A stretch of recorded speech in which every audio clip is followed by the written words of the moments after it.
Alors, vos semences, ils viennent d'où? Alors on utilise, alors la semence pour le blé dur, c'est des semences achetées, c'est de la semence certifiée. C'est obligatoire pour avoir les primes PAC, les primes de l'Europe. Après par contre, pour ce qui est blé tendre, orge, avoine, c'est ce qu'on appelle les semences fermières. C'est-à-dire que je sélectionne chaque année une parcelle au moment de la récolte, je sélectionne une parcelle où il y a où la production est belle, et je la récupère, et après je la passe au vantage, qu'on appelle au tarar, pour évacuer, pour enlever les déchets. Par exemple, là vous avez un blé qui a été beaucoup de récolte, vous voyez il y a des morceaux de paille un peu, il y a des balles, il y a et puis après ça c'est un blé qui a été passé au tarar. Voilà. Votre capacité de stockage est de temps? Je l'ai pas vraiment défini. Je stocke soit dans des big bags, soit dans des sacs, voilà, ou des ballots, ou des plastiques. Il n'y a pas vraiment de silo vraiment à proprement parler. Alors les céréales, alors on vend un peu partout, soit en coopérative pour les raisins et les levures, pour les céréales en vente directe, et le vin en cas particulier on le vend par le biais de cavistes. Et les légumes sont vendus sur le marché de Sommières. Et quel véhicule utilise? Quel véhicule? Une vieille Express. Renault. Rouge. Rouge, oui. Et le coût de transport, par exemple, pour le stock, pour le transport, par exemple, quand vous amenez une coopérative. Alors c'est vrai qu'on ne l'a pas calculé. Alors quand on expédie du vin, là où on a réellement on connaît le coût du transport, c'est quand on expédie du vin chez des cavistes, on expédie notamment en Bretagne. Là carrément bon, on travaille avec en l'occurrence Badarou. On a une grille tarifaire et là on sait le coût du transport. Sinon c'est vrai qu'on le calcule pas parce que bon, soit les céréales on transporte avec le tracteur. Et puis après sinon quand je vais au marché à Sommières, bon, je vais avec le cheval donc j'ai pas de coût de transport. Mais on le calcule pas. Voilà. Madame, c'est tout. Avez-vous des chariots élévateurs ou du matériel de logistique? Alors on a un mât qu'on n'a pas ici, qui est chez le collègue actuellement. On a un mât télescopique derrière un tracteur qui monte avec un trix qui monte à 4,50 m d'eau, je crois. C'est un mât de récupération qu'on a adapté au tracteur. Sinon après on a un mini tractopelle qui avait des pales qui monte à 3 mètres d'eau.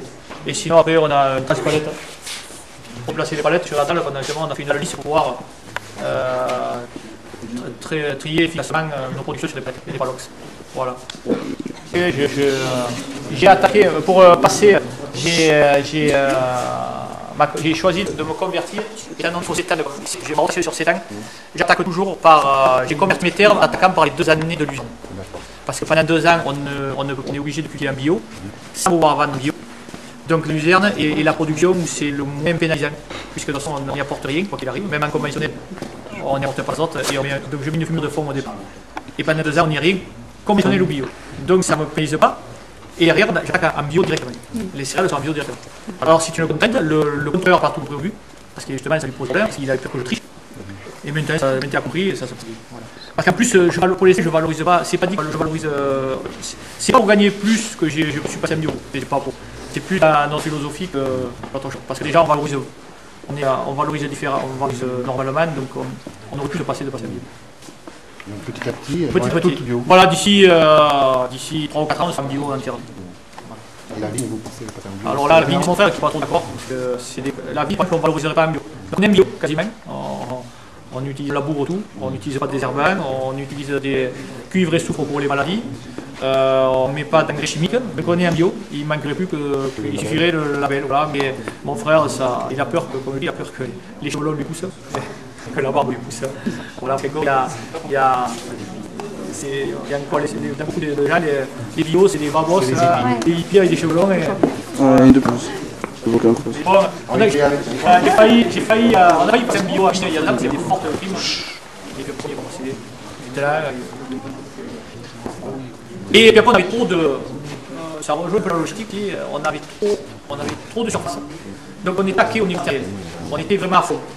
On n'a qu'un appareil de traitement. Donc on était. Et en bio, comme les produits sont moins efficaces, une mauvaise année, une année un peu difficile, on aurait été juste. Donc on a maintenant qu'on a arraché les mines, on n'a plus de marge, donc on va pouvoir passer en bio plus facilement. Voilà. Sinon il aurait fallu s'équiper d'autres matériels, ça aurait été problématique. Voilà. Alors, au niveau de la fertilisation, On a créé sur la commune, sur la communauté commune, on a créé le CIVAM humus du Vidoual. Et donc on composte les déchets verts de la déchetterie. Je ne sais pas si vous avez vu le gros tas de... D'ailleurs on pourrait aller le voir, ça pourrait marcher. On composte les déchets de la communauté des communes et on l'utilise pour fertiliser nos terres. D'ailleurs on va aller le voir.